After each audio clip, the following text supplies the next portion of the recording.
High command decision ಯಾವ ರೀತಿಯಲ್ಲಿ high command ಅವರು ರಾಹುಲ್ ಗಾಂಧಿ ಸಾಹೇಬರು AICC ಅಧ್ಯಕ್ಷರಾದಂಥ ಖರ್ಗೆ ಸಾಹೇಬರು ಅವರೆಲ್ಲ ಕುಂತು ಚರ್ಚೆ ಮಾಡಿ ಯಾವ ರೀತಿಯಲ್ಲಿ ಪಕ್ಷ ಸಂಘಟನೆ ಆಗಬೇಕಂದ್ರೆ ಯಾವ ರೀತಿಯಲ್ಲಿ ಏನು ಸ್ಟೆಪ್ಸ್ ತೊಗೋಬೇಕಂತೇಳಿ ಅವ್ರು ತೊಗೊತಾರೆ, ಅವ್ರ ಡಿಸಿಷನ್ ಆಗಿದೆ. CLP ಅಂತೂ ಪ್ರತಿಯೊಬ್ಬ ಬೆಂಬಲಿಗರು ಒಂದು ಒಪಿನಿಯನ್ ಕೇಳ್ತಾರೆ, ಒಂದು ಸೈನ್ ತೊಗೊತಾರೆ. ಇನ್ನು CLP ಅಂತೂ ಏನು ಕರೀಲಿಲ್ಲ, ನಮಗೇನು ಮಾಹಿತಿ ಕೂಡ ಬರಲಿಲ್ಲ CLP ಬಗ್ಗೆ. ನಮಗೇನೇನು ಬಂದಾಗ ನಾವೆಲ್ಲರೂ CLP ಹೈಕಮಾಂಡು ಯಾವತ್ತು CLP ಕರೆಯುತ್ತೋ ಅವತ್ತು CLP ನಾಳೆ CLP ಸಭೆ ಅಂತ ಹೇಳಿದ್ರೆ ನಿಮಗೇನಾದರೂ ಮಾಹಿತಿ ಸಿಗ್ತದೆ? ಇಲ್ಲ, ನಮಗೆ ಅದ್ರ ಬಗ್ಗೆ ಇನ್ನೂ ಮಾಹಿತಿ ಏನಿಲ್ಲ. ಇಲ್ಲ, ನಮಗೆ ಯಾರೂ ಫೋನ್ ಮಾಡಲಿಲ್ಲ.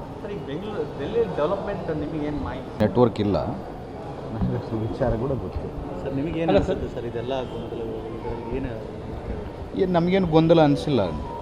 ಹೈಕಮಾಂಡ್ ಇದೆ, ಹೈಕಮಾಂಡ್ ಅವರು ಡಿಸೈಡ್ ಮಾಡ್ತಾರೆ. ಹೈಕಮಾಂಡ್ ಯಾವ ರೀತಿಯಲ್ಲಿ ಹೇಳುತ್ತೋ ಎಲ್ಲ 140 ಜನ ಏನು ಶಾಸಕರಿದ್ದೀವಿ ಅದೇ ರೀತಿಯಲ್ಲಿ ನಾವು ನಡ್ಕೊಂತೀವಿ. ಈಗ CM ಬದಲಾವಣೆ ಅಂದರೆ ರಾಜ್ಯ ಇಷ್ಟುವರೆಗೆ ಅದ್ರ ಬಗ್ಗೆ ಮಾಹಿತಿ ಇಲ್ಲ. ಮಾಧ್ಯಮದಲ್ಲಿ ನೋಡಿದ್ದೇ ಹೊರತು ನಮಗೇನು ಯಾರು ನಮ್ಮ ಪಾರ್ಟಿ ಹೈಕಮಾಂಡಿಂದ ಆಗಿರ್ಬೋದು, ನಮ್ಮ ಲೀಡರ್ಸಿಂದ ಆಗಿರ್ಬೋದು ಎಂಥದೇ ಇನ್ಫಾರ್ಮೇಷನ್. ಈಗ ಹೊಸ ಸಂಪುಟ ರಚನೆ ಆಗುತ್ತೆ ಅಂತ ಹೇಳ್ತಿದ್ದಾರೆ ಸರ್. ಈಗ ಹೊಸಬರಿಗೆ ಸ್ಥಾನ ಕೊಡಬೇಕು ಅಂತ ಹೋರಾಡ್ತಿದ್ದೀರಿ, ಅವಕಾಶ ಸಿಗ್ಬೋದು ಅನ್ಸುತ್ತೆ?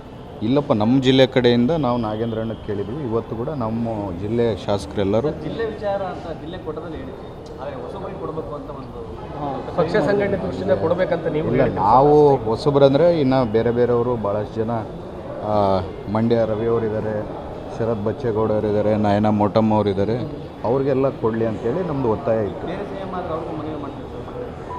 ಬೇರೆ CM ಅನ್ನೋದು ನನಗಿನ್ನ ಗೊತ್ತಾಗಲಿಲ್ಲ, ಅದ್ರ ಬಗ್ಗೆ ವಿಚಾರನೂ ಗೊತ್ತಿಲ್ಲ. ನಿಮ್ಮ ಮಾಧ್ಯಮದಲ್ಲೇ ನೋಡಿದ್ದು, ಮಾಧ್ಯಮದಲ್ಲಿ ಏನು ಬಂದಿದ್ದೆ ಅಷ್ಟೇ ಇನ್ಫಾರ್ಮೇಷನ್ ನನಗಿರೋದು. ಸರ್, ತಾವು ಶಾಸಕರು ಸರ್, ನಮಗೆ ಇದುವರೆಗೆ ಈ ವಿಚಾರಕ್ಕೆ ಸಂಬಂಧಪಟ್ಟಂಗೆ ಏನಾದರೂ ಮಾಹಿತಿ? ನನಗೆ ಮಾಹಿತಿನೇ ಇಲ್ಲ. ನಾನು ನಿಮ್ಮ ಟಿ ವಿಯಲ್ಲಿ ಬೆಳಿಗ್ಗೆ ನಿಮ್ಮ ಟಿ ವಿಯಲ್ಲಿ ನೋಡಿದ್ದೆ ಹೊರತು ನನಗೆ ಅದ್ರ ಬಗ್ಗೆ ಮಾಹಿತಿನೇ ಇಲ್ಲ. ಈಗ ಚರ್ಚೆ ಆಗ್ತದೆ ಸರ್, ಆಯಿತು ತೆರೆ ಬೀಳುತ್ತೆ, ಆಯಿತು ಒಂದು ಫೈನಲ್ ಆಗುತ್ತೆ ಅಂತ ಸುದ್ದಿ ಜಾಸ್ತಿ ಇರುತ್ತೆ. ಇಲ್ಲ, ಮಾಧ್ಯಮದಲ್ಲಿ ಬಂದಿದ್ದೆಲ್ಲ ನಿಜ ಆಗುತ್ತೆ ಅಂತೇಳಿ ಎಲ್ಲಿ ಇಲ್ಲ. ಯಾಕಂದರೆ ನಿಮಗೂ ಇಂಟೆಲಿಜೆನ್ಸ್ ಇರುತ್ತೆ ಅಲ್ಲಿ ಡೆಲ್ಲಿ ಲೆವೆಲಲ್ಲಿ. ರಾಜಕಾರಣದಲ್ಲಿ ಏನಾಗುತ್ತೆ ಏನನ್ನೋದು ಎಲ್ಲ ಹೈಕಮಾಂಡು ನಿರ್ಧಾರದ ಮೇಲೆ ನಡೆಯುತ್ತೆ. ಮಾಧ್ಯಮದ ಇಂಟೆಲಿಜೆನ್ಸ್ಗಿಂತ ಶಾಸಕರ ಇಂಟೆಲಿಜೆನ್ಸ್ ಜೋರು ಇರುತ್ತೆ. ಶಾಸಕರಿಗೆ ಗೊತ್ತಿಲ್ಲ ಹೆಂಗೆ? ಇಲ್ಲ, ನಿಮ್ಮದೇ ಅಂತ ಒಂದು ಸೋರ್ಸ್ ಇರುತ್ತಲ್ಲ ಸರ್? ಆ ಥರ ಏನಿಲ್ಲ. ನನಗೇನು ಫಸ್ಟ್ ಟೈಮರ್ ಆಗಿ ನನಗೂ ಡೆಲ್ಲಿಯಲ್ಲಿ ಅಷ್ಟು ನೆಟ್ವರ್ಕು ಇಲ್ಲ. ಸರ್, ಈಗ CM ಬದಲಾವಣೆ ಆದರೆ? ಇಲ್ಲ, ಬದಲಾವಣೆ ಅನ್ನೋದು ನನಗೇನು ಗೊತ್ತಿಲ್ಲ. ಈಗ ಹೈಕಮಾಂಡ್ ಏನು ಹೇಳಿದ್ರು ನಾವು ಸ್ವಾಗತ ಮಾಡ್ತೀವಿ. High command decision final.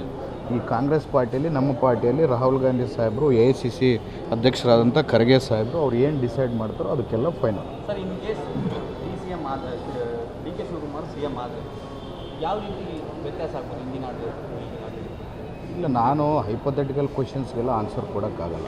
ಯಾಕಂದರೆ ಅವರು CM ಆದರೆ ಹೆಂಗಿರುತ್ತೆ, ಇವರು CM ಆದರೆ ಹೆಂಗಿರುತ್ತೆ, ನಾಳೆ ಬೆಳಿಗ್ಗೆ ಆನ್ ಫೀಲ್ಡ್ ಯಾರು CM ಆದಾಗ ಏನಾಗುತ್ತೆ ಅನ್ನೋದು ನಮಗೆ ಅವಾಗ ವಾಸ್ತವಾಂಶಗಳು ಗೊತ್ತಾಗಿರುತ್ತೆ, ಇವಾಗ ಗೊತ್ತಾಗಲ್ಲ. ಹೈಪೋಥೆಟಿಕಲ್ ಕ್ವಶನ್ಸ್ಗೆಲ್ಲ ಆನ್ಸರ್ ನಿಮಗೆ ಆಯ್ಕೆ ಅಂದರೆ CLP ಸಭೆಯಲ್ಲಿ ಕೇಳಿದಾಗ ನೀವು ಯಾರು ಹೇಳ್ಬೋದು? ನಾನು ಹೈಕಮಾಂಡ್ ಯಾರ ಹೆಸರು ಹೇಳುತ್ತೋ ಹೈಕಮಾಂಡ್ ಪರವಾಗಿರ್ತೀನಿ ಅಂತ ಹೇಳ್ತೀನಿ.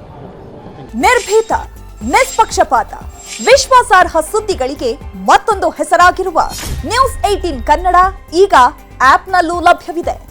ದಯವಿಟ್ಟು ಇಲ್ಲಿರುವ QR ಕೋಡ್ ಸ್ಕ್ಯಾನ್ ಮಾಡಿಕೊಂಡು ಆಪ್ ಡೌನ್ಲೋಡ್ ಮಾಡೋದಕ್ಕೆ ಮರಿಬೇಡಿ.